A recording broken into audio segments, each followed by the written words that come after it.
Welcome to Openly Spoken, the podcast to help you show up, speak out, and be seen within your relationships, your work, and most importantly, with the relationship with yourself. In this podcast, we talk about all things self-love, relationships, sexuality, spirituality, and more. Hi, I'm your host, Celia Antonio, and I'm a women's sexuality and self-love coach, a mindfulness expert, and your cheerleader for your most grounded and expansive self-expression. You can connect with me on Instagram at self-expressedbabe, and for all of my guest episodes, there will always be links in the show notes so that you can find them online. I give my deepest thanks to you for being here and spending your precious time with me today. Now let's begin our journey.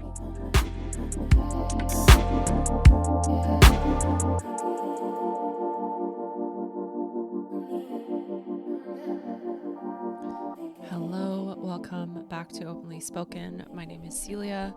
Today we are talking about the mother wound, and this is a topic that is very common in my one-on-one coaching, and it's been a journey I've been on for almost 10 years myself, working on my own mother wound. And so this feels like a very important topic to start to talk about more often on this podcast. And that feels honestly a little scary because moms do so much for us, and moms, are so celebrated as they should be. And so when they're, let's see, how do I want to say this? When there is stickiness around your relationship with your mother, it can feel hard to talk about it publicly or with your friends. It can be hard to admit certain things because we want to see our moms in the best light. At least our inner child does. When we're kids, we see our parents in the best light because that's part of our survival. Our survival is based on having a relationship with them. And this is why working on the mother wound is so important. Okay, so first, just in case you have never heard of the mother wound before, this is how I like to define it. The mother wound is the kind of void that is left behind from your mother for whatever reason, not being able to meet all of your needs as you were growing up. It is the leftover flavor of the type of relationship you had with your mom as a child and maybe have now as an adult. And let's see how Google defines the mother wound. I'm very curious how they would.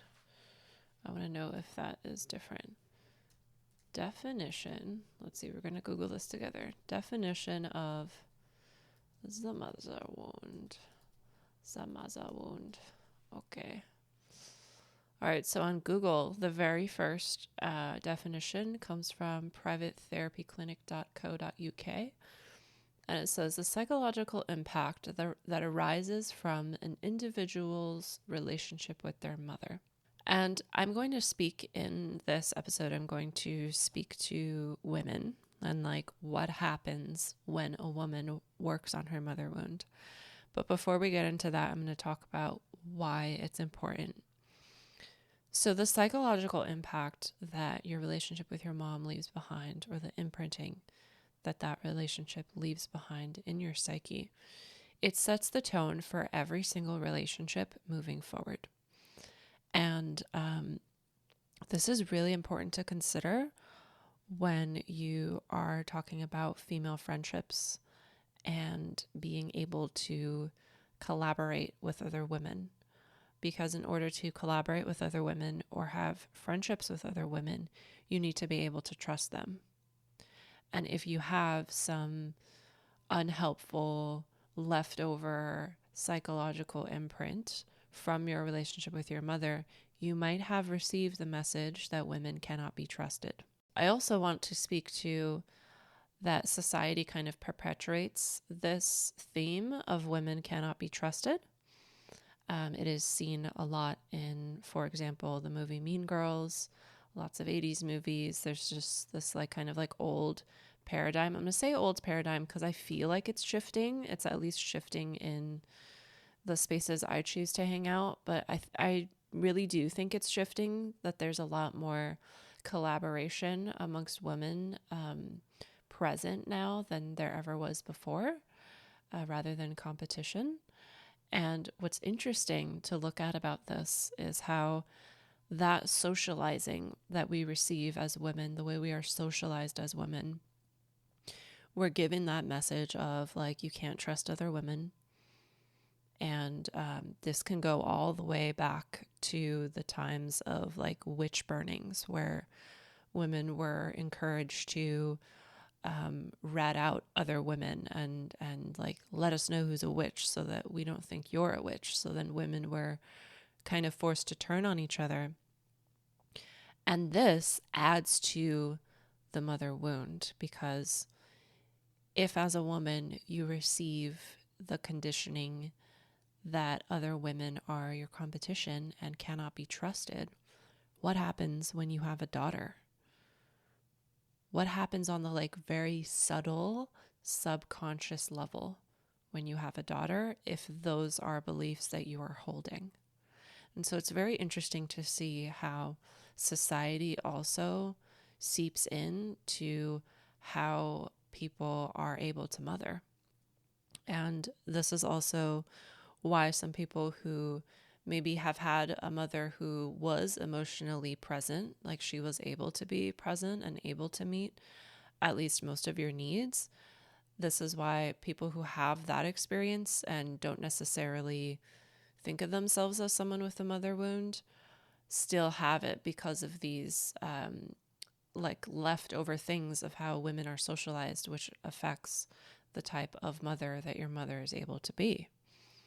And that also feeds into, you know, women just existing in a system that is favored towards men.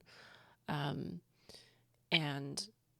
just like the kind of like survival mode that puts women in, this like fawn or freeze mode that women get into because it's at most times safer than fighting or flighting.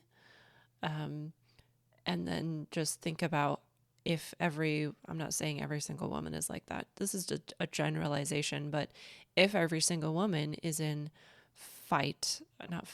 in any stress response, honestly, if women are conditioned to be in a stress response in order to keep themselves safe, if they're conditioned to fawn or freeze, how do you think that would impact the type of mother they're able to be when they have children, whether they have daughters or sons? So it's interesting to see that impact.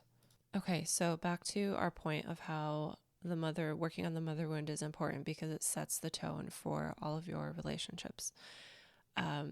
This also sets the tone, besides friendship, it's setting the tone for all of your romantic relationships.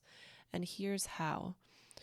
Remember what I said earlier about how your inner child wants to see your parents in the best light?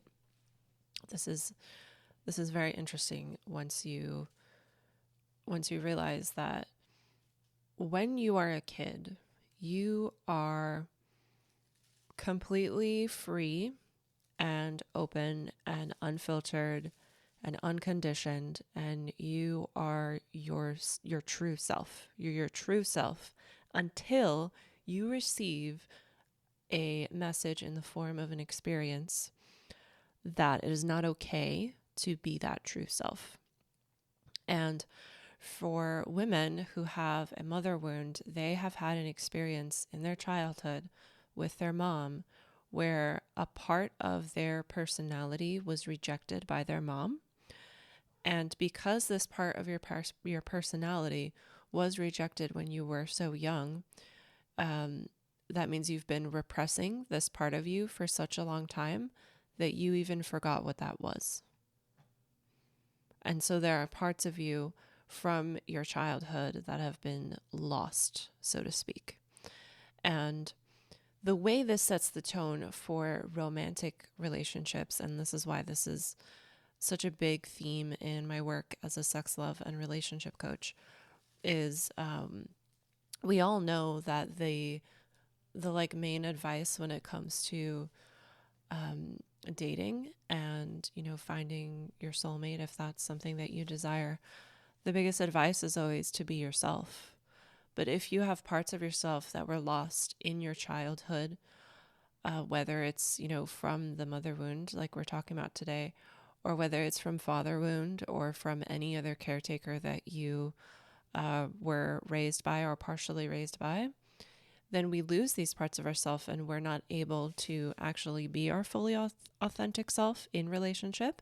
And then because we're not our full authentic self, we're not attracting the types of partners that are completely aligned with our truth, with our deep truth. And then that just like creates misalignment in relationships. We're not fulfilled and we don't know why. And then, you know, you might end up on this like perpetual endless cycle where it's just like every relationship, maybe it starts off good and then it, you know, at some point just like fizzles out and you don't know why. And even friendships could be the same, where friendships fizzle out and you have no idea why. And it comes from like just not being deeply rooted in your deep truth. And some of that deep truth, you know, even if you like to think of yourself already as a person who is rooted in her deep truth, there could be some subconscious pieces of yourself that you're not even realizing are a part of you and a part of your truth, but you've lost them so long ago in childhood that you're not connected to those pieces anymore. So this is what happens when a woman works on her mother wound. Number one, she becomes more of herself. She becomes like, she just like discovers her multifacetedness. And maybe if she is someone who has really limited herself into a box, she discovers that there's so much more outside of that box that she has created for herself, that society has created for herself, that her family has created for herself. She realizes that there's so much more outside of the box that she resonates with and is actually allowed to resonate with. Because sometimes we put rules on our own self and our own identity and we say like, oh, that's not me, but this is. But really, you are everything and you are nothing at the same time. So you get to define what that is for you. And that's my second point. When a woman works on her own mother wound, she gets to define for herself what it means to be a woman. Because society likes to tell us what being a woman is, what being a man is. And honestly, we need to not take that in and be like, okay, I'm just going to believe this. We need to take a moment to really sit and be like, is this true for me? Does this really resonate with me? Like, we need to make our own definitions of what we think it is, so that we can feel, again, more of point number one, we can feel more of ourselves because we're making our own definitions of what it means to be a woman, man, non-binary person. So that's the second thing that happens. The third thing that happens, and that is just so beautiful and in my opinion will lead to just like, I mean, of course the first points are the foundation, becoming more of yourself, but now we're expanding that a little bit. And this is just in friendship, especially when we're talking about female friendships. When a woman works on her mother wound, she is able to have more authentic, aligned, compassionate, and supportive female friendships. There is suddenly an end to the drama from the past. There's no more like gossip does not become like gossip, just like vanishes from your field. You don't associate yourself anymore with people who gossip or shit talk, especially people who gossip and shit talk about other women. Like, you're just not available for that once you have worked on your mother wound and you have become more of yourself, everything is just coming more into wholeness and into harmony. And what's amazing about this piece around it affects the relationships you have with other women, I fully truly believe that when women have healthy relationships where with other women that they are regularly connecting with, they again become even deeply more of themselves. Because when you show up in a room and there's another woman there who is just so in her radiance and just so beautiful and just like freely speaking your mind, you in her presence will receive like, oh, I can do that too. Like it gives you a permission slip. And so the community of having aligned women deepens your own healing, and it deepens your own truth. It deepens your own safety to be yourself. And speaking of safety, here's another thing that happens when a woman works on her mother wound. She feels safe in her own body. She feels safe in her own body. She has a better relationship with her own body.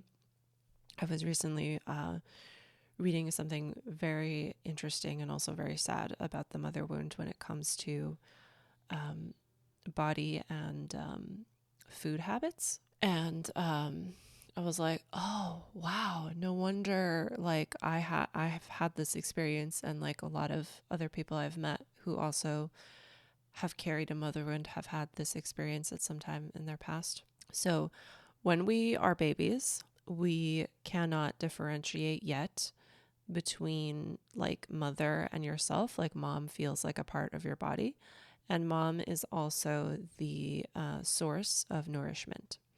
Whether she's breastfeeding or doing formula, she's the source of nourishment for you. And it's also, it's more than that. It's more than the food. It's also the touch, the cuddles, the connection, the eye contact. And what I was reading that was very interesting is it's in a book called Mother Hunger. The author is Kelly McDaniel. The book again is called Mother Hunger. And she was talking about how when you are an infant, when you're a baby, and you're receiving, food from mom, if she is not present, if she's not making eye contact, if she's not seeming like she's enjoying herself and enjoying nourishing you and supporting you, if she seems maybe like distracted or annoyed or like it's a burden, what happens, what this person was theorizing happens, I think she might have been quoting a study. What happens is then you associate the feelings of love, instead of associating it with mom, you associate it with food. And then that sets a foundation to have disordered eating in the future as you grow up. And I thought that was like fascinating, because I have noticed that there is a common thread where a lot of women who have sticky relationships with their mother, either currently or have had in the past, disordered eating. And I don't know if you all have read a memoir that Jeanette McCurdy came out with a little bit ago called I'm Glad My Mother Died, but she also extensively writes about her own eating disorder as well. And there's also a lot of other factors that go into the eating disorder. Like we talked about society and how women are viewed, like that is a big thing too. But that's not the topic of this episode. So what else happens when a woman works on her mother wound? She is able to then create more aligned and healthy love, more aligned and healthy dating, because you're in this place now of wholeness. You're in this place now where you accept yourself more fully. You are in this place now where you are able to be your deep and true self, and then that gives you just way more clarity on what type of partner you want to be dating, or partners you want to be dating, or what type of person you want to marry. It also gives you a lot of clarity on what your values are. And knowing your values is very, very important when going into romantic relationship, because that's something that's really eye-opening to look at, of like, is this relationship honoring what I value the most? I could go on and on about what happens when a woman works on her mother wound, but I'll share just one more. Like, one of my favorite pieces is, I mean, it is related to the becoming more of yourself, but a woman becomes more radiant. Like, she's just like glowing from the inside out. And the radiance piece plus the feeling safe in your body plus the becoming more of yourself allows a woman to then in her sex life become the type of person who knows what she wants, who is able to speak up when she doesn't like something, who's able to ask for what she wants instead of expecting her partner to read her mind. And she is able to fully express herself in the bedroom.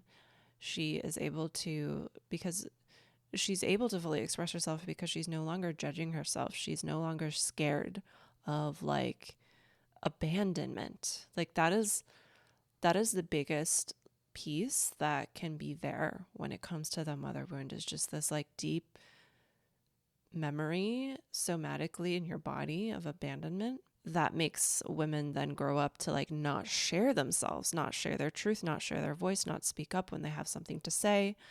And so that's another reason why it is so important to look at the mother wound. As my gift to you for listening all the way through to this podcast, I want to share with you that I'm linking a free PDF in the show notes below.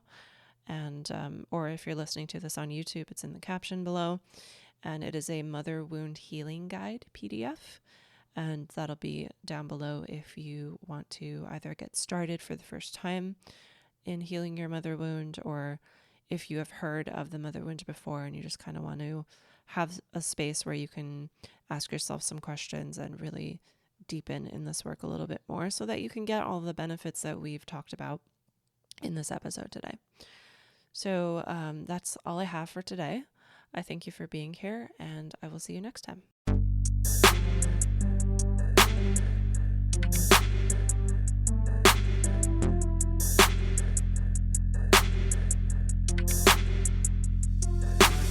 Thank you for tuning in to this episode of Openly Spoken. I know that there's an abundance of content online, so I really appreciate you giving me your ears today. If this episode shifted something for you, please share this with a friend and/or write us a podcast review if you're listening to this on iTunes so that more people can find this. If anything shifted for you from this episode that you want to have a conversation about, I would love to hear from you. Just send me a DM over on Instagram at selfexpressedbabe, and that is in the show notes. Thanks again for tuning in, and I'll see you next time.